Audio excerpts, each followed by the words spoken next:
Muy bien, hoy día nos acompaña el ingeniero ambiental Marcelo Mena, bienvenido. Queremos conversar contigo con respecto a toda la batahola que se generó con la termoeléctrica, que bueno, que se iba a construir, que se había aprobado y que ahora resulta que ya no, se llegó a un acuerdo. ¿Qué te parece este cambio de parecer del gobierno?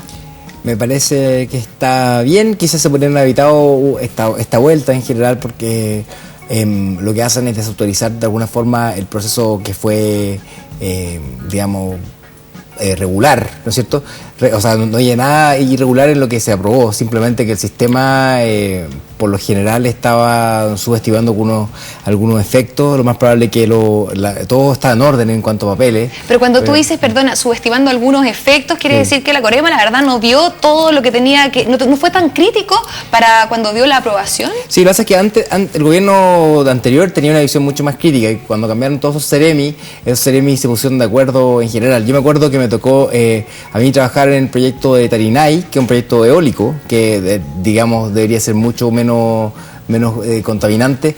Nos tocó hacer estudios, digamos, demostrar, por ejemplo, cuál es el efecto de las turbinas eólicas en la Camanchaca, cómo podría, y tuvimos que hacer unas simulaciones computacionales para poder demostrar estos efectos, que eran un efecto súper como específico, ¿no es cierto? Y aún así teníamos un proyecto que era más bien inocuo, que tuvo cierta resistencia mínima por lo demás, pero sí hubo. En cambio, este proyecto pasó soplado, digamos, sin mayor resistencia de ningún servicio, y la misma región, pues la misma cuarta región. Entonces me llamó la atención que se pusieran tan de acuerdo. Entonces significaba que había como una especie de consenso dentro del gobierno, y eso, por lo demás, significaría que algo habrá tenido que decir Piñera en su momento. Entonces tuvo que, lamentablemente, para él, desdecir lo que estaba decidiendo su mismo gobierno y echar tierra. Claro, existe como una cosa contraria, porque escuchábamos al presidente de la República cuando era candidato que había dicho que se iba a oponer a todo este tipo de termoeléctricas que fueran contaminantes, y en especial a esta que también 2 años antes, en el 2008, él ya había hecho un viaje y conocía in situ el lugar, el conflicto. Entonces después vemos de que gente, su mano derecha, por así decirlo, en las regiones, aprobaron esta termoeléctrica. Entonces al final ocurre aquí que entra la duda, o cabe la duda de decir, ¿hay intereses? Sí, y sinceramente muchas veces uno puede pensar que el hecho que Piñera tenga tanto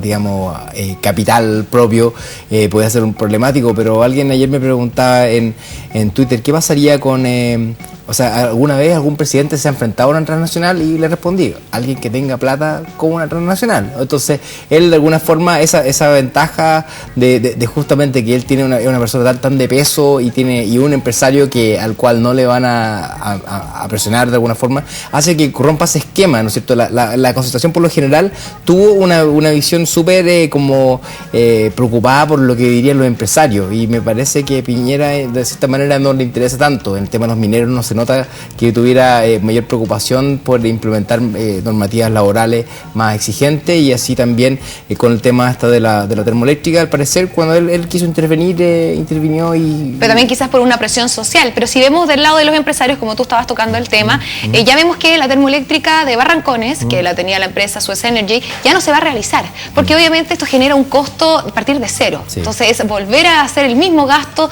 y para poder recibir la aprobación, y si es que la aprobación trae conflictos, después que también la deroguen. Entonces al final ya decidieron no hacerlo.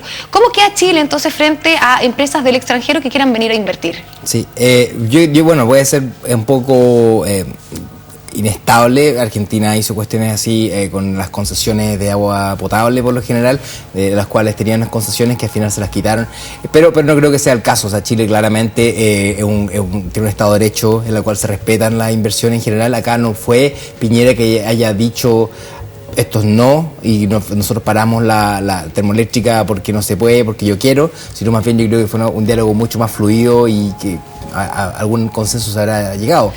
Suez Energy no es la primera inversión que tienen acá, tienen inversiones eólicas, en particular Morte Redondo, y también tienen otras centrales termoeléctricas funcionando en el norte de Chile, por lo tanto, y también son dueños en parte de lo que es agua andina. Entonces tienen otras operaciones en Chile, no se van a morir porque este proyecto no funcionó. Yo creo que era en el beneficio mutuo de que no continuara nomás, nada más. Marcelo, quiero preguntarte, ya que estás acá acompañándonos, para personas que no entendemos mucho y que así nos puedas explicar qué tan contaminante puede llegar a ser una termoeléctrica, y en especial la de Barrancones, para que así podamos entender por qué la Corema lo aprobó y por qué, sin embargo, no se va a hacer. Ya, entonces, en general, tú para poder aprobar un proyecto de evaluación de impacto ambiental, tienes que mostrar que no vas a impactar, digamos, varios aspectos, y uno de estos es, por ejemplo, las normas de calidad de aire.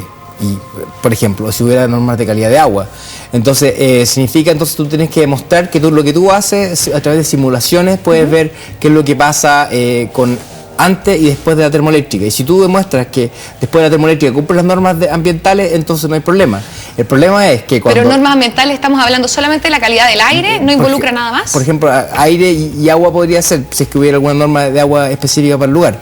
Pero lo más común es aire. Entonces, tú si tienes un lugar que es prístino, tú puedes medir todo lo que tú quieras con tal de hasta que llegue a ese nivel, y da lo mismo lo que pasa entre medio. Entonces, porque nosotros consideramos que arriba de eso es malo y abajo de eso es bueno, y no es así en realidad, porque claramente la contaminación tiene efectos proporcionales, no hay como un umbral en el cual sea bueno y sea malo. Entonces, ¿qué es lo que pasa? Que si es prístino, entonces tenés una gran holgura para poder emitir. Y eso es lo que pasó acá. Pero la norma de PM10 es muy laxa por lo general, y lo que acá se está emitiendo fundamentalmente es PM2,5, material particulado fino, que tiene daño a la salud de forma directa, y eso esta normativa no la cumpliría esta central para nada. Y la norma de emisión de termoeléctricas, que es una norma que se está discutiendo, que tiene que ver con el sector termoeléctrico en general, que dice que afuera de la chimenea tiene que salir tal concentración, ese tampoco lo habría cumplido. Entonces, en este nuevo escenario... Pero si no las habría cumplido, entonces, ¿cómo la Corema...? Las que no se han publicado, entrarían en vigencia dentro de un año una y otra dentro de 2 años. Entonces, por lo tanto, lo más probable es que les causaría problemas dentro de los próximos 2 años. Entonces, ahora la nueva termoeléctrica que va a hacer, porque esta termoeléctrica no va a desaparecer, este proyecto va a reformularse, le van a poner otro nombre, que no parezca Barrancones, ¿no es cierto? Y va a aparecer en otro lado. Pero ese nuevo proyecto va a tener que entrar al nuevo sistema de evaluación de impacto ambiental, va a tener que pasar y comprobarse que se cumple la norma de PM2,5 y la norma de emisión termoeléctrica. Es decir, se va a dejar en stand-by todos los proyectos que están hasta el momento, Castilla, por ejemplo, también la Hidroaicén, hasta que se cumplan. No, eso van a seguir porque entraron con el sistema anterior. Pero entonces, si entraron con el sistema anterior, pero da lo mismo si contaminan o no. Sí, no es retroactivo, entonces. O sea, no va a ser retroactivo, lo más probable que simplemente, lo más probable es que se aprueben los proyectos, pero va a haber el mismo tipo de rechazo por todos lados, y eso está, yo creo que de alguna forma está bien. ¿Por qué?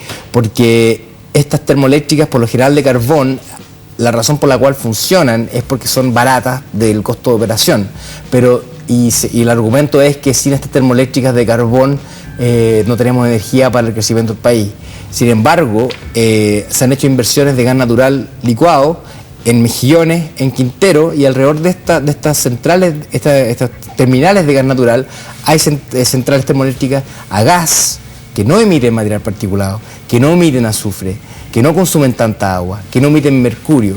Entonces, que sí podrían dar ese tipo de energía. Entonces esto es carbonera versus gas natural. Y yo creo que el gas natural ha sido una opción buena que también en comparación con otra tecnología es competitiva. Y además también las renovables no convencionales, que son las que a mí personalmente me apasionan más todavía, pero que algunas veces hay cierta crítica que son demasiado caras o que no... Estamos hablando de mareomotriz, solar, eólica. En orden de factibilidad técnica, yo diría eólica, sin duda. Hoy en día hay proyectos que sin ninguna subvención funcionan, 100 kilómetros... Pero sin embargo también trae algún costo asociado. Estamos hablando que también contamina, por ejemplo, el ruido. Entonces, si la gente se levanta, por ejemplo, si la CONAMA o la Corema aprueban hacer una central eólica, también la gente se puede levantar y hacer una manifestación, y ahí el gobierno también va a desistir de crearla. Yo creo que acá hay que entender una cuestión, que en Chile llegamos atrasados a lo que se llama el NIMBY, Not in My Backyard. No, o sea, hagamos cosas, pero no cerca mío. Entonces, hay proyectos que son deseables para la sociedad, pero nadie quiere tenerlos cerca. Una planta de tratamiento de agua, por ejemplo, es un proyecto típico NIMBY. Es bueno para la sociedad, pero no bueno para el barrio que está ahí. Entonces, yo encuentro que es importante que tengamos un diálogo mucho más fluido entre la ciudadanía y entre los proyectos. Porque hay proyectos que son bueno para la sociedad. Es decir, como culturizar a la gente para que logren entender que realmente necesitamos la energía. Pero ¿de dónde tendríamos que sacar ese tipo de energía? Pero no se puede comparar, es que no comparemos, por ejemplo, eólico, que permite couso de suelo. Tú puedes coexistir agricultura, por ejemplo, con generación eléctrica, y el efecto del ruido.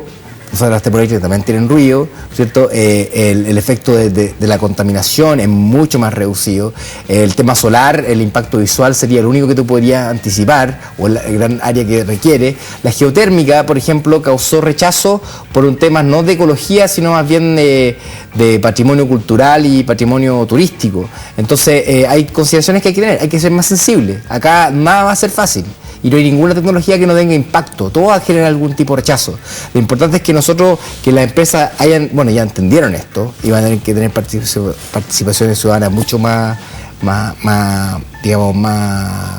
inclusiva de las que hemos tenido hasta ahora, de la cual tú llegas, informas, mostras un PowerPoint. Me contaron que para arrancones algunas las hacían en inglés nomás, hacía la presentación PowerPoint, esto es lo que vamos a hacer, y sin considerar tampoco el input de la ciudadanía. Y que lo entienda todo el mundo. Entonces, de cierta forma, necesitamos una Corema, una CONAMA, o mejor dicho, una superintendencia ambiental que sea más estricta. Bueno, ahora la nueva institucionalidad ambiental forma el ministerio. Después tenemos la superintendencia, que tiene por objeto ver que se cumplen las normas.